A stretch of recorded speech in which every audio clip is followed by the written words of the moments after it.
ఇక్కడైతే నేను మీకు కొన్ని మెటీరియల్స్ చూపిస్తున్నాను. ఇది జార్జెట్ క్లాత్లో వస్తుంది. నాకు తెలిసి మెటీరియల్స్ చాలామంది చాలా ఎక్కువ ధరనే పెట్టి కొని ఉంటారు. ఇంతకీ ఇది ఎంత కాస్ట్ కామెంట్స్ చేయండి. నేనైతే మిమ్మల్ని అయితే పిన్ చేస్తాను.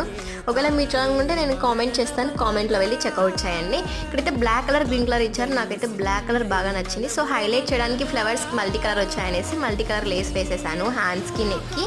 ఇక్కడైతే ఇంకా నార్మల్గా లేస్ అయితే మొత్తం ఇప్పేసి కింద బార్డర్ మళ్ళీ పైకి వేసాను అనమాట. ఎందుకంటే పటియాలా ప్యాంట్ పెట్టాను అందుకు అనమాట. ఇంకా నెక్స్ట్ టేజల్స్ చూసుకుంటే టేజల్స్ కొంచెం ట్రెండ్గా పెట్టాను. ఎవరికైనా ఇది కావాలంటే యూట్యూబ్లో పెడతాను, తప్పకుండా ఫుల్ వీడియో అయితే చూడండి. ఇక్కడ టేజల్స్ అయితే ఇలా వస్తాయి అనమాట, బౌలాగా వస్తుంది టేజల్కి. చూడండి పాయింట్ పటియాలా పెట్టాను నార్మల్గా. ఇంకా కుర్తీ లాగానే కుట్టేసాను అనమాట. బ్యాక్ అలా టేజల్స్ పెట్టేసి సేమ్ రెండింటికి ఒకే లేస్ అయితే యూజ్ చేశాను. ఇది అనమాట ఫినిషింగ్. ఎలా ఉందో కామెంట్ చేయండి. డ్రెస్ అయితే మీకు ఏ కలర్ నచ్చినా కూడా కామెంట్ చేయండి. కాస్ట్ మర్చిపోకండి. ఇలాంటి మరెన్నో వీడియోస్ కోసం తప్పకుండా ఫాలో అయిపోండి.